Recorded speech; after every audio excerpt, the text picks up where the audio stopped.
Agree or disagree? This is going to be a pretty big topic, I would say, for fans of Eastern Canadian NHL franchises.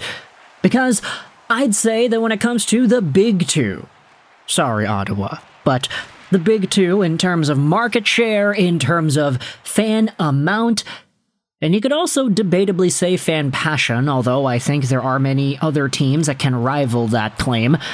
When it comes to the two biggest Canadian NHL franchises, you have none other than Toronto and Montreal. That's not surprising, right? A lot of folks would go out there and complain about the sports network TSN, the Toronto Sports Network TSN, and how coverage of hockey in this country is very Toronto Maple Leafs-centric. Then you'll have the Francophones going out there and talking about the Montreal Canadiens. It's at this point you realize that French Canadiens coverage is like an entirely other animal that exists outside the bubble of mainstream English-speaking NHL-related media. I mean, French-speaking hockey media is all about Montreal. It's rarely about any other team, and so obviously fan passion is going to run deep, and it might influence the way this comment section reacts in response to this video topic. So, let's go out there and take a look at TSN, the same Toronto Sports Network, and a series of videos that they posted on their Instagram page yesterday. This is the Wildest NHL Predictions. Now, if you don't have Instagram, which at this point I'm kind of curious as to why you don't, but if you don't, or you just kind of don't really feel like clicking on the link in the description below, I'll just give the scoop here. This Instagram post takes a few clips from the That's Hockey TSN program, in which you had Jamie McLennan, Bruce Boudreau, Marc Denis, Marty Biron, Craig Button, and Frank Corrado sharing some wild NHL predictions. You kind of understand how the show goes. It's each of the folks on the broadcast talking about their point and then debating, or not debating, but arguing it on the TSN show. Bruce Boudreau said the Penguins will finish last in the NHL. You had Frank Corrado saying that the Maple Leafs and the Vegas Golden Knights will play in the finals. It's some pretty wild stuff. But Marc Denis had the best prediction here. He says, in his wild take, the Montreal Canadiens will finish with a better record than the Toronto Maple Leafs. And it's interesting because the host of the show, TSN's Brian Hayes of the Overdrive radio broadcast, goes out there and disputes. He kind of challenges Denis a little bit. He says, yeah, how is this going to happen? That's an absolutely crazy take.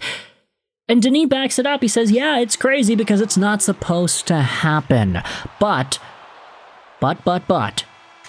his main argument is, hey, you think about the Montreal Canadiens, you think about the talent that they have, you look at who is assembled out there on the ice.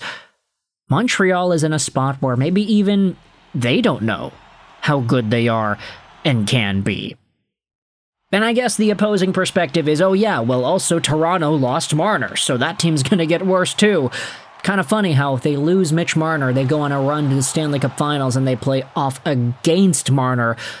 I mean, yeah, that would be incredibly unrealistic and wild, but that's the point of the program, isn't it? And I guess that you can say that, oh yeah, look at you, Lego, you're literally saying that this television program is made to rile people up and rage bait them all, and it's not really supposed to be realistic, and that's fine, that's fair, I think that's accurate, but I still wanted to present the idea to you here in this video commentary. Do you think the Montreal Canadiens, let's not say they have what it takes, quote-unquote. Let's say they will. Do you think the Montreal Canadiens will finish with a better regular season point production metric versus the Toronto Maple Leafs in 25-26? The idea is so ludicrous because Montreal barely made the playoffs last year, and it took kind of a miracle run post Four Nations to be able to string together enough points and wins to get into the playoffs. Toronto was expected to make it, and they did, and they have made it the past however many years it's been since they drafted Austin Matthews, 9 years, I guess. So they've been fine, the Toronto Maple Leafs. Maybe past the first round and the first few games of the first round, they're not fine anymore, but still, this is where you start to wonder, is there a chance for the Atlantic to shape things up a little bit more in terms of the order of the teams? If Montreal finishes ahead of Toronto in the standings, it's going to be because of a few things. Firstly, everything needs to go right. I'm going to say here, if Montreal has a better season than Toronto, it's going to be because they overachieved. I think the likelihood of Montreal getting more points and more wins than anybody expected is a lot higher than the likelihood of the Maple Leafs totally fizzling out and sucking. Mitch Marner wasn't that important to the Toronto Maple Leafs, and they have enough depth, I'd think, to cover up for the hole that he leaves on that right side, at least most of the hole.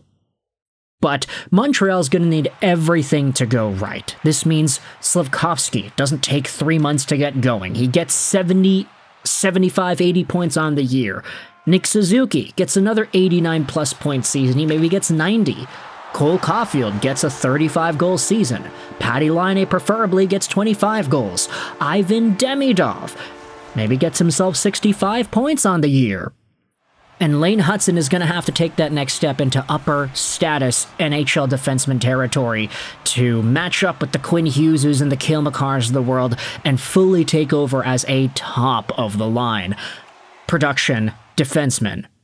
You're also going to have Noah Dobson, who needs to be his best. If he can get back up to 70-point caliber, then that'd be fantastic. I know he wasn't really the best in the preseason, and a lot of Canadiens fans will express a lot of worry as to whether or not Dobson actually is worth $9 million a year. But I think the profile has all the pudding you need, really. This guy has been good his entire career, with the exception of the most recent campaign, where the Islanders kind of fell off a little bit.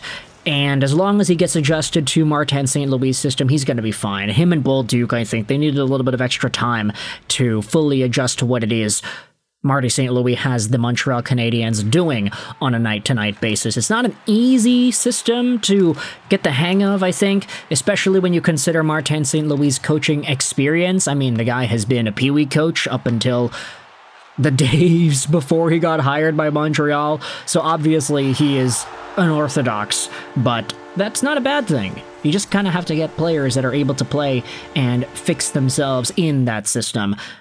So for Montreal, a lot needs to go right. Is it guaranteed that all of that stuff goes right? Absolutely not, but you have yourselves the Toronto Maple Leafs who, in a way, if they take a step back, I don't think anybody is going to be too surprised. Yeah, they'll falter a little bit. No Marner is not the end of the world, but it's still a big loss. And the question here, as proposed by Marc Denis, as to whether or not that loss is going to be enough for the Montreal Canadiens to overtake these Toronto Maple Leafs.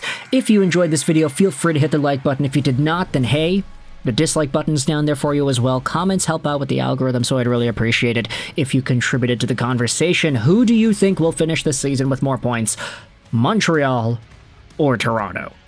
I hope you enjoyed this video. 9 and bye.